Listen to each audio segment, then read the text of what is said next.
கோடி ரூபாய் மோசடி செய்து தலைமறைவாக இருந்த நபர் கைது.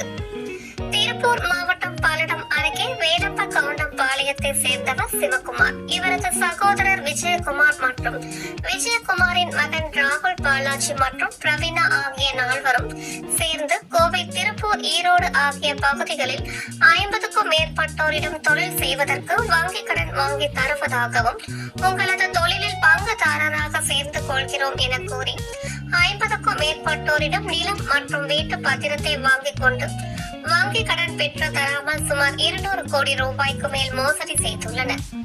இவர்களால் பாதிக்கப்பட்ட கோவை தொண்டாமுத்தூர் பகுதியை சேர்ந்த சத்யமூர்த்தி, ரத்தினசாமி, குமரேசன், பிரியா உள்ளிட்ட 15க்கும் மேற்பட்டோர் சிவகுமார் உள்ளிட்ட 4 பேரிடம் இருந்து தங்களுக்கு சேர வேண்டிய பல கோடி ரூபாய் பணத்தை பெற்று தரும்படி பல்லடம் காவல் நிலையத்தில் புகார் அளித்திருந்தனர்.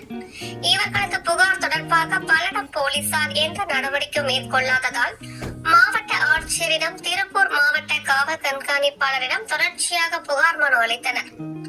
அதனைத் தொடர்ந்து பல்லடம் காவல்துறையினர் பல்லடத்தை சேர்ந்த சிவகுமார் உட்பட 4 பேர் மீதும் வழக்கு பதிவு செய்து 4வரையும் பல்லடம் காவல்துறை கண்காணிப்பாளர் சௌமியா தலைமையிலான தனிப்படை போலீசார் தேடி வந்தனர்.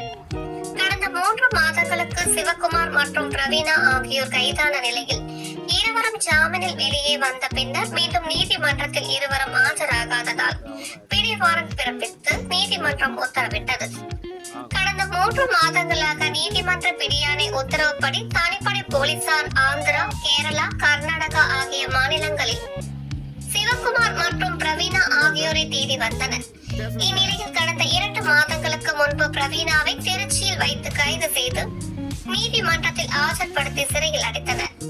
இந்நிலையில் நேற்று இரவு மோசடி மன்னன் சிவகுமார் தேனியில் இருப்பதாக கிடைத்த தகவலின் அடிப்படையில் தனிப்படை போலீசார் சிவகுமாரை தேனியில் வைத்து கைது செய்தனர்.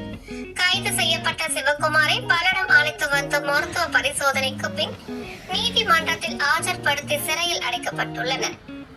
திருப்பூர், கோவை, ஈரோடு ஆகிய 3 மாவட்டங்களில் 200 கோடி ரூபாய்க்கு மேல் மோசடி வழக்கில் சிக்கி தலைமறைவாக இருந்த சிவகுமாரை போலீசார் கைது செய்த சம்பவம் பெரும் பரபரப்பை ஏற்படுத்தியுள்ளது.